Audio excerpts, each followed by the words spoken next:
जय जय स्वामी समर्थ।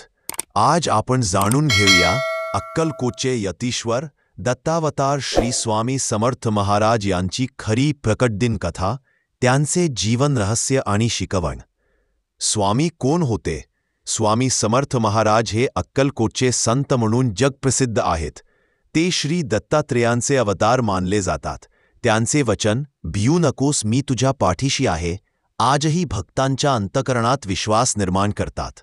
ते कोणत्याही जातीपातीच्या भेदाशिवाय सर्वांना आश्रय देत। स्वामी कोठून आले? स्वामींचे बाळपण, जन्म याबद्दल स्पष्ट माहिती उपलब्ध नाही। त्यांना अविनाशी, अनादी आणि अनंत मानले जाते। स्वामींनी अनेक वर्षे भारतभर भ्रमण केले, काशी विश्वनाथाचे क्षेत्र, तिबेट आणि मार्गदर्शन करतात, पण कुठेही जास्त थांबत नसत। शेवटी ते महाराष्ट्र कर्नाटक सीमेवरील अक्कलकोट येथे स्थिरावले। प्रकट दिनाची खरी कथा, इसे 1841 वर्षा अक्कलकोट गावातील लोक नदीकाठी जमले होते। अचानक एक दीर्घकाय, तेजस्वी, समाधानी स्वरूपाचा संन्यासी तिथे प्रकट झाला।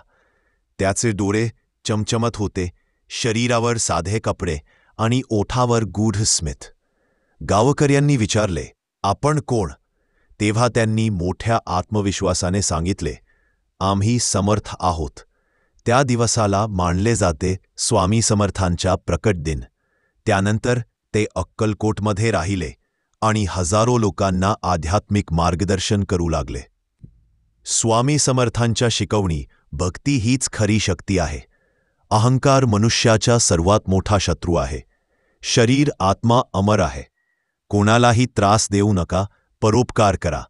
काम, क्रोध, लोभ, मोह, मद, मात्सर यांचा त्याग करा। त्याचे वचन, भिऊ नकोस, मी तुझ्या पाठीशी आहे। आजही अक्कलकोट येथे लाखो भाविक दरवर्षी प्रकट दिन साजरा करतात। मंदिरात दिवसभर भजन, कीर्तन आणि महाप्रसाद आयोजित केला जातो। भक्तांचा अनुभव, स्वामींना प्रार्थना केली की अडचणी दूर होतात, रोग शोक नाहीसे होतात। स्वामी समर्थ महाराजांच्या प्रकट दिन आपल्याला एकच शिकवण देतो, भक्ती, प्रामाणिकपणा आणि सद्गुणांच्या मार्गाने चालले तर स्वामी समर्थ नेहमीच आपल्याबरोबर असतात। चला मिळून म्हणूया, जय जय स्वामी समर्थ।